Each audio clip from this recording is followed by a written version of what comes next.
Hi friends, మనం ఈ ముందు అయితే వెలువల్లో ఉన్న గుండు నదికి అయితే వచ్చాము. ఇక్కడ చూడండి వాతావరణము ఇక్కడ చాలా బాగుంది. మనము ఏదన్నా మీరు ఇంట్లో ఉంటే ఏముంటుంది, నాలుగు గోడల మధ్య ఉంటే ఏముంటుంది, చూడండి ఇక్కడ చూడండి చెట్లు కానీ ఇక్కడ కానీ ఈ వాతావరణం చాలా పీస్ఫుల్గా వండర్ఫుల్గా ఉంది. చూడండి ఎంత గాలి, ఎంత స్వచ్ఛమైన గాలి. ఇలాంటి గాలి కొన్ని కోట్లు పెట్టినా కానీ రాదు. కాబట్టి మనము ఈరోజు గుండు నదికి అయితే వచ్చాము. చూడండి ఈ నీరు పారుతుంది. ఈ వెల్లాల కాడి నుంచి వస్తుంది. వెల్లాల అంటే ఆంజనేయ స్వామి. ఈ గుండు రివర్ పక్కనే ఒకరోజు వెళ్తుండగా కూకున్నాడు. తర్వాత ప్రజలందరూ వచ్చి వెళ్ళాల అంటే ఆయన వెళ్ళాలంటున్నాడు. అందరూ ఉండు అంటే ఆయన వెళ్ళాలంటే ఆ విధంగా ఆ వెళ్ళాల అనేది వచ్చింది.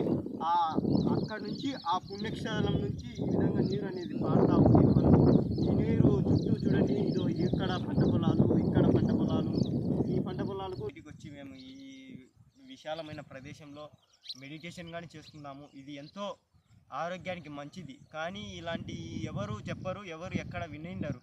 ఎందుకంటే ఇంత వాతావరణం ఉండే ప్రదేశాలను కానీ మనం వినియోగించుకోకుంటే రేపొద్దున భవిష్యత్ కాలంలో వాళ్ళకి తెలుసు, ఓహో ఈ విధంగా ఉన్నారా అని.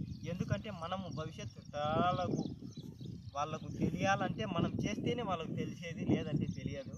చూడండి ఇంత విశాలమైన వాతావరణంలో మనము మెడిటేషన్ చేస్తామంటే మనకు ఎంతో దేవుడు ఇచ్చింటే కానీ ఇది రాదు.